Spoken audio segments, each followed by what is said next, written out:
Continue करेंगे page number 15। और ये नेत्र क्रिया काल जो है, नेत्र तर्पण वगैरह, इसके बाद का जो नेक्स्ट पॉइंट था वो हमें वहां से देखना है। ये शुद्ध शुक्र के लक्षण देखिए। तो शुद्ध शुक्र के लक्षण, स्फटिक आपका चरक से शुद्ध सारंगधर ने, मधुगंधी चरक से शुद्ध वाग्भट और तेल वर्णी वाग्भट ने। तो मैंने कहा था और कुछ नहीं, आपको इतना याद रखना है कि स्फटिक की आभा वाला, मधुगंधी और तेल वर्णी वाग्भट ने कहा, ऐसा करके याद रख लेना बस। नेक्स्ट है शुद्ध आर्तव के लक्षण। अगेन ये भी आप पढ़ चुके हो कि चरक गुंजा फल सवर्णम पद्मलक्षण निपुंजा सुश्रुत शश असरक प्रतिमम यत्तु यद्वा लाक्षरसोपम। ये बात भी हमारी हो चुकी है। नेक्स्ट है मानस प्रकृतियां। तो सबसे ज्यादा हाल फिलहाल में ये टॉपिक सर पढ़ा है। एक बार पेज नंबर कंफर्म कर दीजिए। बेटा 15 नंबर है। ओके। हम्म, आगे देख रहे हो मानस प्रकृतियां। तो ये भी सबको याद होंगे। सात्विक राजस्थान से। तो 7, 6 और 3 चरक की अगर हम बात करें, सुश्रुत की बात करें सेम ही नंबर है। काश्यप ने 2 बढ़ा दिए हैं, एक सात्विक के अंदर एक राजस के अंदर। सात्विक में प्रजापत्य और राजस के अंदर याक्षसत्व। तो इस तरह टोटल उनकी 18 हो जाती है 16 की जगह। इन सारी प्रकृतियों में श्रेष्ठ सात्विक है। सात्विक में भी श्रेष्ठ कौन सी है? ब्रह्म ब्रह्मचर्य। का है। ब्रह्म का। ठीक है, ब्रह्म का है श्रेष्ठ है। ठीक है बेटा, आगे देखोगे। गर्भाशय में गर्भ की स्थिति। तो अब तो किसी को कंफ्यूजन नहीं होना चाहिए, सारे पॉइंट्स आपके क्योंकि रिसेंटली पढ़े हैं, शरीर वाला पार्ट चल रहा है अभी, सबको आता है। तो चरक गर्भस्थु खलु मातु पृष्ठ अभिमुख ऊर्ध्वशिरा संकोचत्य अंगान्य अंतःकुक्ष। तो पृष्ठ की ओर फेस करके रहता है और ऊपर की ओर सिर करके रहता है, अंगों को संकुचित करके रहता है। ये बालक है गर्भ में। सुश्रुत आभुग्न अभिमुख। तो चेहरा मुड़ा हुआ, मतलब वही फ्लेक्स पोस्चर के अंदर और सामने की ओर। लेकिन बात यही कहती कि सायोनी शीर्षामी होती स्वभावात प्रसव करते हैं। तो प्रसव के समय स्वभाव है कि फेस से ही आएगा, सिर से ही आएगा। धात्री के लक्षण, चरक समान वर्ण युवनायन, समान वर्ण की हो, युवा हो। सुश्रुत श्याम वर्णी धात्री को श्रेष्ठ कहा है। तो शायद इसके गुणों की बात हुई हो, नहीं तो भी होगी, नहीं पढ़ा तो श्याम वर्णी धात्री जो है श्रेष्ठ दुग्ध वाली कही गई है। तो कांचन वर्ण इसके दुग्ध का वर्ण बताया गया है। फिर उसमें यह है कि शीतकाल में उष्ण दुग्ध आता है, उष्ण स्तन में आता है, उष्ण काल में शीत स्तन में आता है, इस तरह की बात भी कही गई है। तो यह है श्याम वर्ण धात्री श्रेष्ठ कही। नवजात शिशु परिचर्या। तो उसमें ये लिखा है कि किसने क्या चीज पहले बताई है बच्चे के जन्म के बाद, कि भाई ये चीजें करानी चाहिए। तो उनमें सबसे पहले क्या चीज कराते हैं? तो चरक का लिखा है प्राण प्रत्यागमन।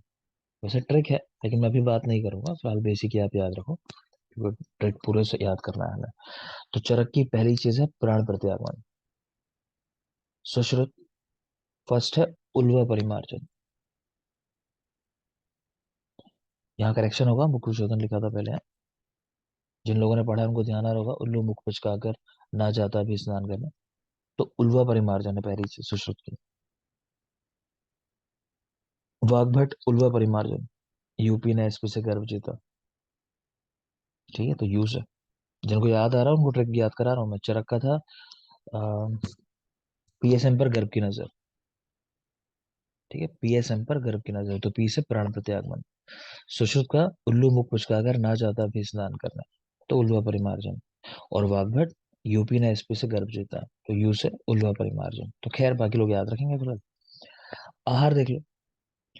आहार मात्रा पुनर् अग्निबल अपेक्षणीय। तो आहार कितना लेना चाहिए? कि अग्निबल के अनुसार लेना चाहिए। मात्रा पुनर् अग्निबल आहार द्रव्य अपेक्षणीय। तो अष्टांग संग्रह ने कहा कि भाई अग्नि के ऊपर तो करता ही डिपेंड, साथ में द्रव्य क्या ले रहे हो, किस तरह की चीज खा रहे हो, उस पर भी डिपेंड करता है कितना खाया जाएगा। नेक्स्ट है मूत्र के गुण। तो मूत्र के सामान्य गुणों में आपको यही याद रखना है कि भाई त्रिदोष शामक, जैसे चरक ने कह दिया। लेकिन जो सवाल पूछा जाता है वो वाग्भट का पूछा जाता है। तो वाग्भट ने क्या कहा कि पित्त वर्धक होता है, बस ये बात जरूरी है, इसको याद रखना। वाग्भट ने पित्त वर्धक कहा है। और सुश्रुत ने कफ वातक, तो वो जो मैंने आपसे कहा कफ और वात को हरने वाला, पित्त को बढ़ाने वाला, तो यही बात पूछी जाती है। जैसे मधु के अंदर हम लोग पढ़ते हैं कि त्रिदोष को हरने वाला होता है, लेकिन सवाल वो नहीं आता है। सुश्रुत का जो है जो त्रिदोष को हरने वाला है, जो सवाल आता है वो चरक का आता है, ये क्या करता है? वात को बढ़ाने वाला होता है। ठीक। तो ये जो अपवाद है, इस तरह की चीजें वही जरूरी होते हैं। तो मधु वात को बढ़ाने वाला, और मूत्र जो है पित्त को बढ़ाने वाला है। बाकी जनरल फिर दो शक है, उस तरह से याद रखना है कि अगर वैसे पूछे इन जनरल। नेक्स्ट आते हैं बेटा नस्य कर्म के भेद। तो पार्ट तो ये भी वैसे हम वही पढ़ते हैं पंचकर्म के अंदर, मगर देख लो चलो, क्योंकि ज्यादा नहीं, एक आध पॉइंट ही है। तो नस्य के भेद, चरक के 5 भेद हैं नस्य के। तो चरक नस्य के 5 भेद बताए, और 7 भी बताए हैं। आप चाहो तो लिख लो, आश्रय भेद से 7 प्रकार का नस्य चरक, 5 भी है और 7 भी है। कौन से हैं रोहित 5?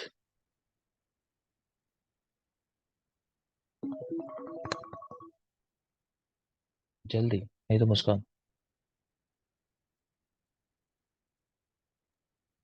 नावन अपीयन, धमापन और प्रतिमर्श है। और धूम, एक धूम है, नावन ऑफ पीड़न धमापन धूम प्रतिमर्श, ठीक है बेटा। है ना, तो 5 तरह के नस्य बताए चरक ने, तो लिख लोगे 5, और दूसरा आश्रय भेद से 7। आश्रय भेद से 7, जो 5 नस्य कहे ना, उसमें लिख सकते हो कि धमापन एक नस्य है। धमापन, तो वो किसको दिया जाता है? कोई संज्ञा नाश की कंडीशन हो किसी को, जैसे है ना, कोई मूर्छित हो, उस अवस्था में धमापन नस्य है। तो वो याद रखना स्पेशली। बाकी सुश्रुत कह रहे हैं 2 भेद हैं, और उन 2 भेद के फिर 5 पर्याय, मतलब 5 टाइप लिखे हुए हैं। हम उसको एग्जैक्टली टाइप में नहीं याद करते, वैसे वो नहीं पूछे जाते हैं। पूछे जाते हैं सुश्रुत के नस्य के 2 भेद जो मेन है। वो कौन से हैं? शिरोविरेचन और स्नेहन। लिखना चाहो तो लिख लो, शिरोविरेचन और स्नेहन, ये 2 भेद हैं उनके सुश्रुत के। वाग्भट के 3 भेद हैं। तो हमारी ट्रिक थी, वाग्भट विवश थे, तो विवश यानी विरेचन, भ्रंगण, शमन। जिनको लिखना हो लिख सकते हो, ये नहीं कि बाद में लिखना, अभी भी लिख सकते हो। विरेचन, भ्रंगण, शमन।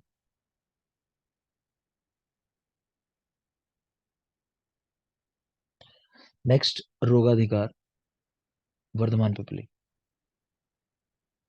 तो हमारे यहाँ इस तरह योग आए हैं, जैसे भल्ला तक आप देखोगे, पिपली देखोगे, जब हम चिकित्सा स्थान पढ़ेंगे तो वो इस तरह से है कि भाई आज से आपने शुरू किया कि मान लो 5 भला तक से स्टार्ट कर रहे हो, तो वो मात्रा फिर बढ़ती जाती है कि आज 5 है, अगले 5 दिन 5 रहेगी मान लो, फिर उसके बाद अगले 5 दिन 10 भला तक रहेंगे। तो ऐसे वो बढ़ती हुई मात्रा है, ऐसी पिपली की होती है कि एक से शुरू किया मान लो, फिर बढ़ाते चले जाता है। ठीक है ना, तो इन पे सवाल आता है कि कहाँ यूज कराते हैं। तो वर्धमान पिपली, तो रोगाधिकार देखोगे, चरक ने कहा कि रसायन, कि ये रसायन का काम करती है वर्धमान पिपली। सुश्रुत ने लिखा वातरक, और काश्यप ने राज्यक्षमा और शोथ।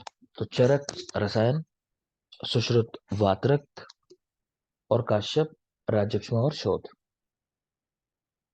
यही चाहो तो ये भी लिख सकते हो कि पिपली के जो श्लोक हम लोग आइडेंटिफाई करते हैं, उसमें प्लीहा रोग जरूर लिखा होता है, मतलब आइडेंटिफाई करने के लिए।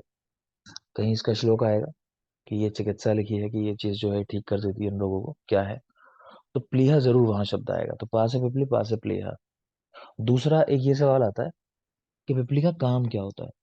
तो पिपली देखो, वैसे तो समझ में आ रहा होगा कि वात को और कफ को हरने वाली है, लेकिन एक सवाल पूछा जाता है कि आद्र पिपली क्या करेगी। तो वो कफ को बढ़ाने वाली होती है। स्पेशली लिख लो, आद्र पिपली कफवर्धक, ऐसा लिख लो, आद्र पिपली कफवर्धक। ये बहुत जरूरी सवाल है कि पिपली कफ को बढ़ाए ऐसा लगता नहीं है, लेकिन आद्र पिपली होती है कफ को बढ़ाने वाली होती है। ठीक है। अब नेक्स्ट यहाँ लिखी है, किस व्यक्ति को बल के अनुसार कितनी पिपली आप दोगे।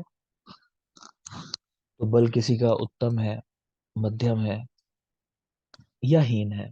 तो पहला सवाल तो जो सबसे जरूरी हो ये है कि किस फॉर्म में देते हैं बल के अनुसार।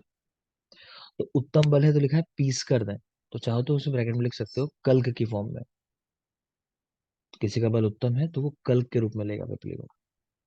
मध्यम वाला क्वाथ के रूप में, और हीन बल वाला चूर्ण के रूप में। तो कल्क, क्वाथ और चूर्ण, उत्तम, मध्यम और हीन बल। सेकंड चीज आती है चरक ने क्या लिखा, कितनी कितनी मात्रा। तो 10, 6 और 3। 10, 6, 3। तो मेन तो चरक ही है, मगर फिर सुशील को भी याद करना चाहो तो उन्होंने 10, 7 और 5 मात्रा बताई है। 10, 7 और 5 पिपले। क्लियर? तो वर्धमान पिपली उत्तम मध्यम हीन बल वाले के अंदर कल्क, क्वाथ और चूर्ण के रूप में थे, और मात्रा 10, 6 और 3, और सुश्रुत के अनुसार 10, 7 और 5। आचार्य जिज्जेट कह रहे हैं व्यक्ति की प्रकृति के अनुसार पिपली सेवन का निर्देश करना चाहिए। मतलब प्रकृति देख लो कितनी खाने है, फिर उसको जो डिसाइड करो जिज्जेट के अनुसार। नेक्स्ट आ जाओगे ज्वर। तो ज्वर को सर्व रोग अग्रज कहा गया चरक के द्वारा।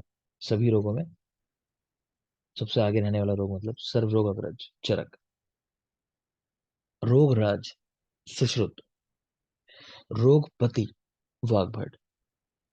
तो सर्व रोग अग्रज चरक, तो चरक ने वैसे भी सभी रोगों के पहले इसका उल्लेख किया है, तो ऐसे याद रख सकते हो सर्व रोग अग्रज ज्वर चरक। रोगराज सुश्रुत ने कहा, रोग का राजा रोगराज सुश्रुत। और रोगपति वाग्भट। भूल जाओ तो ऐसे कर लेना, देखो वाह से कहते हैं बीवी, मतलब वाह से बीवी, तो इन्होंने बीवी तो पति वाली बात की, मतलब रोगपति ऐसा कर गया, तो रोगपति वाग्भट। नेक्स्ट है विषम ज्वर के अधिष्ठान। तो यहाँ पहले थोड़ा सा करेक्शन है वो कर लो। एक तो यहाँ जो अस्थि लिखी है ना, इस अस्थि के साथ मज्जा और लिख लो, अस्थि मज्जा। और लास्ट में भी जो मज्जा लिखी है, या फिर काम करो ना, ऐसा कर लो, इसको एक साथ कर लो कि तृतीयक और चतुर्थक ज्वर, इनमें अस्थि और मज्जा, ऐसा कर लो तो ज्यादा बेटर है।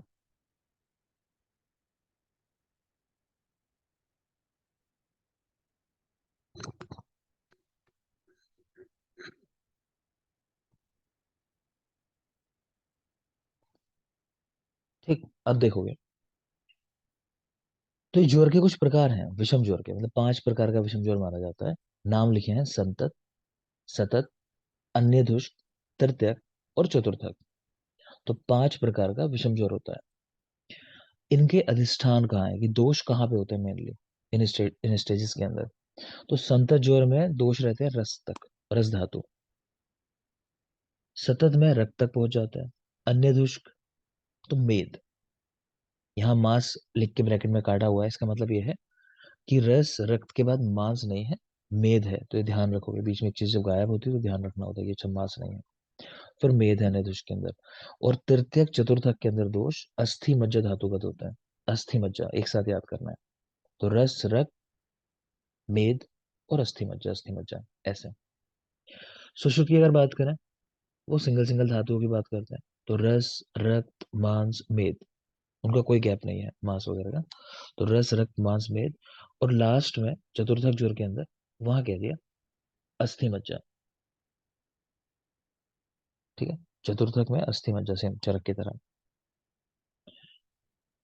सामने देख पा रहे हो विषम ज्वर के भेद। चरक ने 5 बताए तो लिखे ही हैं 5। काश्यप के 7 लिखे हैं।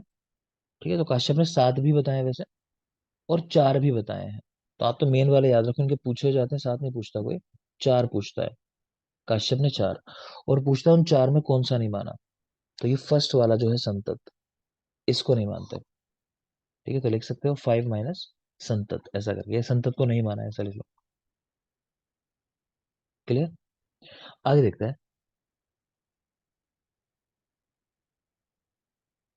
चरक केवल चतुर्थक का विपर्य मानता है। ठीक है, जो ज्वर आप पढ़ रहे हो जस्ट उसके अपोजिट टाइप के ज्वर भी माने गए हैं। तो चरक ने केवल चतुर्थक ज्वर का विपर्य माना है। सुश्रुत तृतीयक और अन्य दुष्ट का विपर्य भी मानते हैं। ठीक है, चतुर्थक का तो मानते ही हैं, तृतीयक और अन्य दुष्ट का भी मानते हैं। रस रक्त मांस मेद, इन धातुओं तक गया हुआ ज्वर जो होता है वो साध्य होता है। अस्थि मज्जा में कृत साध्य है, शुक्रगत में असाध्य है। तो आपको ध्यान आ रहा होगा कुष्ठ के अंदर आपको बताया था, बोलो कुष्ठ में किस तरह था ये डिवीजन साध्य साध्यता का। मेद मेद में याप्य था, उसके ठीक ऊपर है, साध्य और नीचे असाध्य। ठीक है बेटा, है ना। तो वहां देखा था मेद के अंदर साध्य है, उसके पहले मतलब सॉरी मेद में याप्य है, उसके पहले साध्य है, और उसके बाद असाध्य है। यहाँ कैसा है जोर के अंदर, अस्थि मज्जा तक जो है वो कृत साध्य है, अस्थि मज्जा कृत साध्य है, उसके पहले साध्य है, और उसके बाद असाध्य। जनरली सवाल जो उसमें पूछ रहा है वो ये पूछता है कि ज्वर किस धातुगत होने पर साध्य हो जाता है, तो शुक्र धातुगत होने पर साध्य हो जाता है। क्लियर। तो चरक ने केवल चतुर्थक का विपर्य माना है, सुश्रुत ने तृतीयक, अन्य दोष चतुर्थक, तीनों का विपर्य माना है। ये बात है। आगे देखिए गुल्म के भेद। तो चरक, सुश्रुत, काश्यप सबने 5 ही भेद बताए, तो गुल्म के 5 ही भेद हैं। मेन वाद दोष होता है वहां। वाग्भट ने कह रहे हैं 8 भेद बताए हैं। देख लोगे, मेन 5 ही नंबर याद रखना। सवाल पूछेगा तो 5 भेद पूछता है। चैप्टर पढ़ोगे तब देखना विस्तार से, फिलहाल तो इतना याद रखो। नेक्स्ट एक बात आती है रक्तज गुल्म की चिकित्सा का निर्देश। देखो रक्तज गुल्म मिमिक करता है प्रेगनेंसी को। तो जैसे आपने टाइम देखा होगा कि चरक के अनुसार जो प्रसव काल है, मनीषा, हाँ जी चरक सर, 9 से 10 के 9 से 9 10 से 10। माह ठीक है बेटा। वंदना सुश्रुत के अनुसार सर 12 तक। ठीक है, तो 9 से 12 तक। क्लियर। तो यही बात है कि जो रक्तज गुल्म होता है प्रेगनेंसी जैसा होता है, तो उस टाइम के बाद उसको ऑपरेट करेंगे या देखेंगे, जो एक नॉर्मल डिलीवरी का टाइम है कि वो टाइम पूरा हो जाए कम से कम। तो चरक काश्यप किसी के अनुसार भी कहे तो 10 मास यहाँ से याद रखना आपको, 10 मास तक प्रतीक्षा करनी है और उसके बाद ठीक इसकी चिकित्सा करनी है। नेक्स्ट देखो रक्त पित्त में गंध कैसे आती है। रक्त पित्त, क्योंकि ये रक्त पित्त रोग जो है इसका नाम ही इसलिए पड़ा है कि जो इसमें रक्त आता है, या इसमें कह लो कि जो श्राव हो रहा है तो वो रक्त ही हो रहा है। ठीक है ना। और रक्त और पित्त एक जैसे गुण वाले होते हैं, पित्त बढ़ता है और रक्त को वो दूषित कर देता है, इस तरह कहानी है पूरी। तो रक्त पित्त में गंध कैसी होती है पूछ रहा है। तो मत्स्य गंधता चरक वाग्भट ने लिखी, लोह गंधिता चरक सुश्रुत ने लिखी। ऐसा नहीं पूछता आपसे किसने क्या गंध लिखी है ना, तो इतना डिटेल में मत जाओ, आप सिंपल याद रखो मत्स्य गंधिता, लोह गंधिता।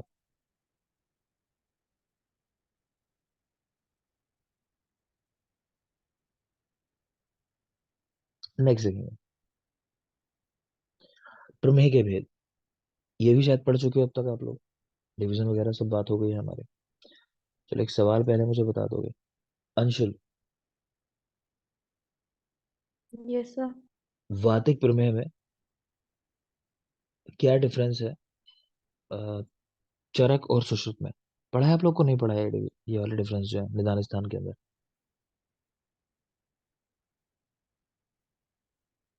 नहीं पढ़ा है शायद। चलो कोई बात नहीं, जिनसे पढ़ा है उनसे पूछता हूँ। विजेता,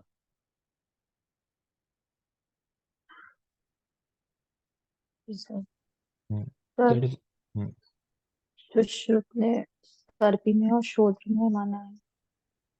बेटा बात वालों में पूछ रहा हूँ।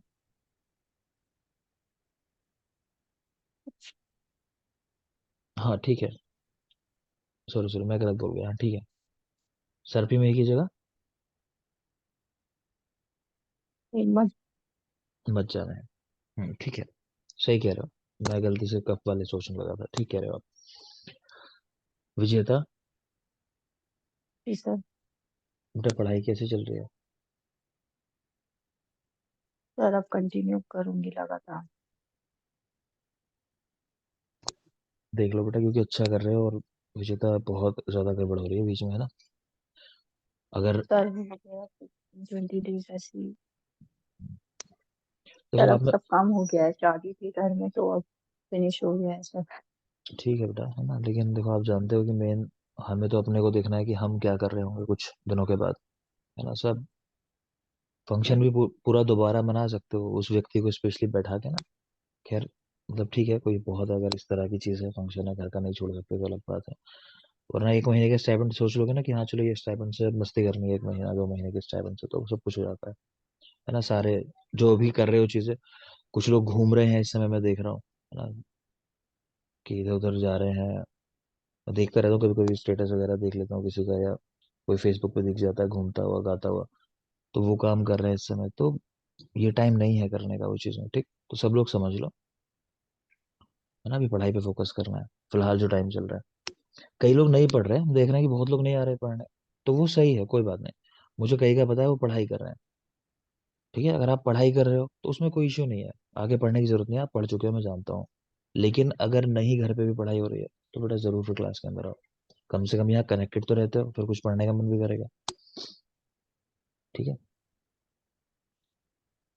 लक्ष्मी से जितेंद्र से बात होती है क्या कभी? लक्ष्मी। हाँ जी सर, वो एक्चुअली गाँव गया हुआ है। वो आया नहीं है इस बार क्लास, लगभग इस बार के पिछले मैं देख रहा हूँ कि उसका साल भर ऐसे ही हो गया है। सब जो एडिशनल बेनिफिट है सब खो रहा है। बोल देना उसको कि सर गुस्सा थे, बिल्कुल क्लास वास नहीं ओके सर। करता है। हाँ, देखो चलो आगे। तो प्रमेय के भेद, तो खैर डिफरेंसेस है कुछ, वो आप देख लोगे बाद में, मैं अभी नहीं उस तरह से इस पर एम्फेसिस कर रहा हूँ, बाद में देखेंगे। तो चरक ने स्थूल और क्रश दो भेद बताए प्रमेय के, सुश्रुत ने भी दो ही भेद बताए, सहज जो क्रश है और एक अपथ्य निमित्त जो स्थूल है। ठीक है, तो सहज वो हो गए जो जन्म से है, इसी तरह क्रश वो हो गए कह लो जो जन्म से है, और दूसरे होते हैं स्थूल, वो अपथ्य निमित्त यानी बाद की लाइफ में चल के जिनको डायबिटीज होता है, टाइप 2 वाले। कफज प्रमेय इन्होंने लिख रखे हैं, अगर आप याद करना चाहो, कि सुश्रुत ने सुरा में, पिष्ट में, लवण में, फेन में, ये चरक से अलग माने हैं। ठीक है, वाग्भट ने चरकों शीत में, लालामय को मानते हुए शेष सुश्रुत का अनुसरण किया है। माधव कर ने वाग्भट का अनुसरण किया है। तो अगर इसमें बात समझ में ना आए तो एक ट्रिक लिख लो, मैं ऊपर बोल दे रहा हूँ, कफश प्रमेय के सामने लिख लो, लिखो सांद्र सुरा पीकर, सांद्र सुरा पीकर शुक्ला को पीटा। तो किसने कंसंट्रेटेड अल्कोहल पिया, कंसंट्रेटेड अल्कोहल पिया सांद्र सुरा, और शुक्ला को पीटा। तो मतलब इसका ये है कि कफच प्रमेय में ना सांद्र प्रसाद की जगह सुरा में, और शुक्ल में ही की जगह पिष्ट में है। ये इसका मतलब है, सांद्र प्रसाद की जगह सुरा में है। तो ये जो सुरा में देख पा रहे हो, चरक में एक सांद्र प्रसाद में है तो उसकी जगह सुरा में लिखा है, और दूसरा शुक्ल में लिखा है चरक में एक, उसकी जगह यहाँ पिष्ट में देख पा रहे हो। तो सांद्र सुरा पीकर शुक्ला को पीटा, तो शुक्ल की जगह पिष्ट में। दूसरी बात हम याद करते हैं कि शीला फेल हो गई, शीला फेल हो गई, इसी के अंदर ट्रिक है दूसरी, वो भी लिख लो चाहो तो, शीला फेल हो गई। इसका मतलब क्या है, शी से शीत में है, शीत में की जगह यहाँ लवण में लिखा हुआ है, और शीला फेल हो गई, फेल मतलब फेन में की जगह ला से लवण में है। एक मिनट, शीला फेन हो गई, तो शीत में की जगह फेन में था, ऐसा था, शीत में की जगह फेन में। मुस्कान बेटा क्लियर करो, हल्का सा डाउट हो रहा है मुझे इसके अंदर। शीत में की जगह फेन में था, और सीखने की जगह फिल्म में है और लाला में की जगह लगड़ में है। ठीक है, लवण में है। ठीक है बेटा, तो लिख लोगे इसको, शीत में की जगह फेन में, और लाला में की जगह लवण में है, लाला में की जगह लवण में है। क्लियर, तो बाकी देख लेंगे जब पढ़ोगे। तो ये सब कुछ यहाँ लिखा हुआ है घुमा फिरा के, आपको बाकी उसमें जाने की जरूरत नहीं डिटेल में क्या कहना है आगे, इतना बस याद कर लो क्या क्या डिफरेंसेस हैं। इसी तरह पैतृक मेह में देख लो आप, तो पैतृक मेह के डिफरेंस लिखे हुए हैं कि सुश्रुत ने चरकों को काल में नहीं मानकर अम्ल में माना है, तो ये स्पेशली याद रख लोगे कि चरक का काल में नहीं माना, अम्ल में माना है। ठीक है, तो काले आंवले करके मैं याद रख लेता हूँ उसको, कि आंवले जो है खराब होने लगे हैं, काले हो गए, सुखा लिए किसी ने, तो काल में की जगह अम्ल में। नीचे देख पा रहे हो कि भेल ने शार में को भस्म में कहा है, तो ये आप जानते ही हो कि भस्म में का उल्लेख किसने किया, भेल ने, तो पढ़ लिया लेक्चर आप लोगों ने। तो भस्म में भेल का है। ठीक है, वादच प्रमेय में देख लो, अभी सवाल किया था मैंने, तो चरक के मज्जा में और मधुमेह के स्थान पर सर्पी में और शोद्र में माने हैं। ठीक है, तो जो जवाब विजेता ने दिया था कि मज्जा में की जगह सर्पी में और मधुमेह की जगह शोद्र में है, तो मतलब एक ही होता है मधु और शोद्र। ठीक है, लेकिन मधुमेह की जगह शोद्र में और मज्जा में की जगह सर्पी में, तो हम ऐसे याद रखते हैं कि किसी के पास सर्पी है मतलब घृत है, तो उसके तो मजे आ गए। ध्यान आ रहा होगा स्नेह वाला अध्याय, वहां भी इस तरह लिखा था हमने क्रम उनका, जो 4 स्नेह थे हमारे। क्लियर। प्रमेय पटका की चिकित्सा है, क्या चिकित्सा करते हैं प्रमेय पटका के अंदर। तो चरक ने तो कहा शस्त्र साधने हैं, सुश्रुत ने कहा धानवंतर घृत, नवायस लोह, लोहारिष्ट, ये सारी चिकित्साएं, और पिटका की अवस्था अनुसार औषध या शस्त्र का प्रयोग करते हैं। रूपाली। विंता, विंता एक पिड़का है, उसका स्थान कहाँ होता है?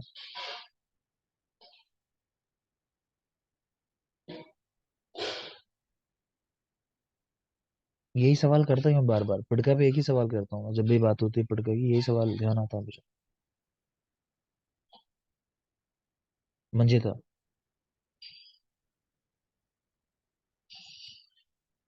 मंजिता, जल्दी बोलोगे बेटा, देखो रिवीजन।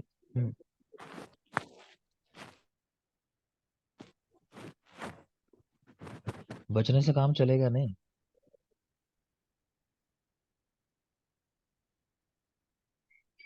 शेफाली, सर पृष्ठ और उधर पे। ठीक है, पृष्ठ और उदर पे नील वर्ण की होने वाली पिड़का जो है वो विंता पिड़का है। सबसे जरूरी क्वेश्चन है बेटा, इनको तो याद करना ही पड़ेगा, जो बार बार पूछ रहा हूँ मैं, इनमें मत करो गड़बड़। तो प्रमेय पिड़का चिकित्सा, चरकनका शस्त्र साध्य, सुश्रुत ने धानवंतर घृत, नवायस लोह, लोहारिष्ट इनका प्रयोग बताया, और पिड़का की अवस्था अनुसार औषधि या शस्त्र का प्रयोग करना चाहिए, ये वाली बात है। देखो इतना स्लो पढ़ने के पार्ट नहीं होते है ना, मैं इनमें टाइम दे रहा हूँ। मैं रियल स्पीड जानते हो कैसे पढ़ना होता है, चलो मैं दिखाता हूँ कैसे पढ़ना होता है। 8 मिनट बचे हैं अभी।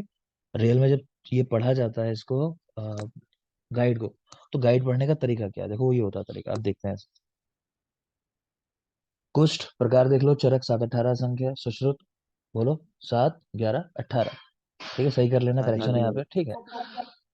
नेक्स्ट देख रहे हो कि सुश्रुत ने चरकों सिद्म और सिद्म कुष्ठ को महाकुष्ठ में माना है। अच्छा, ये तो वाइल्ड डिफरेंस है बेटा, सिद्म और दद्रु वाला, ठीक है। आपको ध्यान आ रहा होगा चरक की ट्रिक जो थी, काव मरी पिंडदान सिद्धू का, तो सिद्म कुष्ठ चरक का कहाँ है, महाकुष्ठ के अंदर, और बाकी वाग्भट हो चाहे सुश्रुत हो, उनका कहाँ है, शूद्रकुष्ठ के अंदर। सेम चीज दद्रु है, दद्रु का स्थान चरक ने माना है शूद्रकुष्ठ के अंदर, इन लोगों ने माना है महाकुष्ठ के अंदर, तो वही वाली बात लिखी हुई है। यहाँ दोष लिखे हैं, हमें अलग से रटने की जरूरत नहीं है, हमारी ट्रैक काम कर जाएगी। काव मरी पिंडदान सिद्धू का, कवि ध्यान आ रहा होगा, ठीक है, सिद्ध कवि, तो सिद्ध के अंदर वात और कफ दोष है, पुंडरिक पी और के, शुरू का पी और लास्ट का के लेटर उठा लिया, काकलक त्रिदोषज होता है। सुश्रुत की बात करें, वात अधिक अरुण कुष्ठ के अंदर है, पुंडरिक दद्रु श्लेष्माधिक्य वाले होते हैं। बाकी परिसर, आपको ध्यान आ रहा होगा, वो वातज रोग होता है परिसर, ठीक है। और बाकी एक ट्रिक ध्यान आ रही होगी, अ, एक स्थूल महाकुष्ठ क्या हुआ, कफ ने सीधे रक्षा कर ली, तो वो सारे कफज होते हैं, उसके अलावा पित्तज होता है। तो सुश्रुत में तो काफी आसान है। चरक में आ जाओ, शुद्र कुष्ठ, तो शुद्र कुष्ठ ही इनके जरूरी होता है। तो एक कोश चर्माख्य कीटे विपादिका से कह रहे हैं वात कफज है। आपको ध्यान आ रहा होगा कि एक विक्किन है, ठीक है, ओल विपदाय काटी, एक विक्किन है चर्म कुष्ठ की, ओल विपदाय काटी, कुछ ऐसे ट्रिक थे ना हमारी, तो देख लोगे, विक्की यानी वात कफज, ओल यानी अल्सक, विपाद विपदाएं विपादिका, काटी मतलब कीटे, एक विक्किन है तो एक कुष्ठ, ठीक है, फिर चर्माख्य है, ये भी इसके अंदर होगा। ट्रिक है, अपनी ट्रिक देख लेना। बाकी सारे पित्त कफज थे, विचर्चिका कफज थी अकेले, विचर्चिका कफज थी। सबको ध्यान आ रहा है ना, सब पढ़ा हुआ है, अच्छी बात है। अब नहीं आ रहा तो इसीलिए बस मुझे आराम से पढ़ाना पड़ रहा है, मैं तो हल्के पढ़ा पाया, इसमें कुछ करेक्शन हल्की सी गड़बड़ है, नहीं तो बहुत तेज पढ़ा जाता है। और भी चलो देख लो एक बार फिर से, तो अब याद कर लेना जो पढ़ा था हमने। तो कुष्ठ के प्रकार, चरक के 7-18 असंख्य, और सुश्रुत के हैं 7-11 और 18, 7-11 और 18, ठीक। फिर जो हमने बात की कि सिद्म और दद्रु, वो याद रखोगे। चरक का सिद्म जो है महाकुष्ठ के अंदर है, यहाँ देख भी पा रहे होगे, ये लिखा सिद्म, और दद्रु जो होता है इनका, वो शूद्र कुष्ठ के अंदर, नीचे लिखा भी होगा दद्रु, ठीक। सुश्रुत वाग्भट में ये चीजें उल्टी हो जाती हैं, सुश्रुत और वाग्भट ये चीजें उल्टी हो जाती हैं बिल्कुल, इनका स्थान। सुश्रुत में एक अरुण कुष्ठ है, मतलब महाकुष्ठ की जब बात करोगे ना, तो वहां एक अरुण कुष्ठ लिखा है, तो अरुण कुष्ठ वात आधिक्य से होता है। दो है वहां पुंडरिक और दद्रु, वो श्लेष्म आधिक्य से होता है, कफ की अधिकता से। तो देख रहे होगे दद्रु का दोष भी बदल दिया, सुश्रुत ने दद्रु के अंदर दोष भी बदल दिया, यहाँ श्लेष्मा के अधिक्य से कहा है, नीचे देख पा रहे होगा, ये देखो दद्रु, ये पित्त कफज होता है, ठीक है, दद्रु पित्त कफज होता है। लेकिन सुश्रुत ने दोष भी चेंज कर दिया, श्लेष्माधिक्य से कहा। वाग्भट ने दोष चेंज नहीं किया, सिर्फ जगह चेंज की है, ठीक है। कह रहे हैं बाकी जो महाकुष्ठ है पित्त के आधिक्य से होता है। वो तो वात कफज होता है दद्दू। दद्रु वात कफज होता है, किसका? चरक का ना। सर सुश्रुत का दद्रु पित्तज होता है ना। श्रुत का पुंडरीक दद्रु कफज और नहीं, चरक का सुश्रुत का वात। कफज ही है पुंडरीक दद्रु। और चरक का एक स्थूल बता रहा हूँ, रुको एक मिनट। विक्की ने एक चर्म कुष्ठ की और विपदाएं काट दी, नहीं पित्त कफज ही होगा। कहीं भी नहीं आ रहा दद्रु के ट्रिक के अंदर हमारे। कंफ्यूजन है, ठीक है मेरे हिसाब से तो। बाकी रुक जाओ, चलो कंफ्यूजन है तो वो दूर कर देते हैं, बने रहो।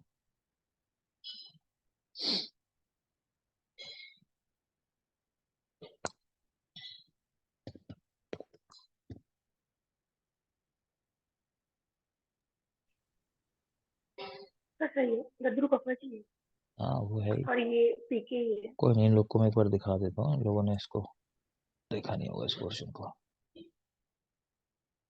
यहाँ देख लो, अगर आपके पास नहीं है ये, स्क्रीनशॉट निकाल लो, क्योंकि आपकी हेल्प करेगा बाद में समझने में इसको। सब लोग स्क्रीनशॉट ले लो इसका। मैं निदान के पूरा निदान शेयर कर दूंगा आपके साथ। सुश्रुत निदान है ये 5। आप स्क्रीनशॉट ले लो फिलहाल इसका सभी लोग। तो इसमें सारे दोष लिखे हुए हैं, तो आपको यहाँ से इजीली समझ में आ जाएगा। चरक सुश्रुत वाग्भट तीनों का लिखा हुआ है। दोष वगैरह सब कुछ देख लो, जो हमने पढ़ा वो ठीक है। अभी जो बात कर रहे थे दद्रु में दोष क्या है, तो यहाँ देख लो, ये रहा पित्त कफ और ये लिखा दद्रु। ठीक है, दद्रु पित्त कफज ही है। सुश्रुत की बात कर लोगे तो ये देख लो जो कंफ्यूजन है, ये लिखा दद्रु कफज होता है। ठीक है ना, तो यहाँ सारी चीजें लिखी हुई हैं, सबके आगे दोष लिखे हुए हैं, तो यहाँ से वो डाउट दूर हो जाएगा आपका। क्लियर है? स्क्रीनशॉट ले लेना, समझने के लिए समझ लेना, बाकी पढ़ाऊंगा तो समझ में आ जाएगा। मैंने कहा कि इतना टाइम नहीं दिया जाता यहाँ पे, तो याद रख लोगे बेटा। ये चरक का वात कफज जो है, इसके लिए एक ट्रिक लिख लो, तो आपको याद रह जाएगा कि वात कफज वाले कौन से होते हैं चरक के शूद्रपुष्ट। तो ट्रिक लिखो, लिखो अ, एक विक्की ने, एक विक्की ने, कि विक्की एक लड़का है, कि एक विक्की ने चर्म कुष्ठ की ऑल विपदाएं काट दी। कि किसी को चर्म कुष्ठ हुआ होगा, तो उसको जो भी विपदाएं थी उसकी, वो सब काट दी, दूर कर दी। तो एक विक्की ने चर्म कुष्ठ की ऑल विपदाएं काट दी। एक मतलब एक कुष्ठ, विक्की मतलब वात कफज। एक विक्की ने चर्म कुष्ठ यानी चर्माख्य की ऑल विपदाएं काट दी। ऑल यानी अल्सक, विपदाएं मतलब विपादिका, और काट दी मतलब पिटे। ठीक है, अकेला विचर्चिका देख पा रहे हो कफज है, जिसको आप एक्जिमा समझते हो, तो विचर्चिका कफज है। उसके अलावा जितने भी बचे वो पित्त कफज है। तुम याद नहीं करते होंगे, याद रहता है कि इसके अलावा जो बचे वो पित्त कफज है। ठीक है, आगे देखोगे ये कुष्ठ के लक्षण लिखे हुए हैं। लक्षणों में पहले एक बात बता दूं मैं आपको, वो लिख लो आप, कि देखो सुश्रुत के जो कृमि होते हैं और चरक के जो कृमि होते हैं, तो चरक ने बताया कृमि का होना कफज कुष्ठ में होता है, और सुश्रुत ने ये बात बताई कि पैत्तिक कुष्ठ के अंदर होते हैं। ये बात लिख लो, चरक सुश्रुत कृमि किस कुष्ठ में होता है, तो चरक कफज कुष्ठ में और सुश्रुत पैत्तिक कुष्ठ के अंदर कृमि होता है। ठीक है, ये सुश्रुत के बाकी दोष भी लिखे हुए हैं। एक कुष्ठ, रक्षा, महाकुष्ठ, अरुष्क और सद्म, ये कफज है। परिसर्प आपसे बताया वातिक है शूद्र कुष्ठ के अंदर, और बाकी सारे कह रहे हैं पैत्तिक है। इस वाले के लिए ट्रिक लिखना चाहो तो लिख सकते हो, ऊपर वाला जो है इसको भी हम एक ट्रिक से याद रखते हैं। लिखो कि स्थूल एक स्थूल महाकुष्ठ क्या हुआ, एक स्थूल महाकुष्ठ क्या हुआ, श्लेष्मा ने सीधे रक्षा कर ली। होता ना, एक छोटी सी कोई चीज होगी तो आप रक्षा करके बैठ गए कहीं चिपके, तो एक स्थूल महाकुष्ठ क्या हुआ, कफ ने सीधे रक्षा कर ली। ब्रेक का टाइम हो रहा है, जल्दी से देख लोगे। एक कुष्ठ, एक स्थूल यानी स्थूलारुष्क, ये जो नाम है ना स्थूलारुष्क नाम है पूरा इसका, अरुष्क जो लिखा है। एक स्थूल महाकुष्ठ क्या हुआ, तो महाकुष्ठ श्लेष्मा ने यानी कफज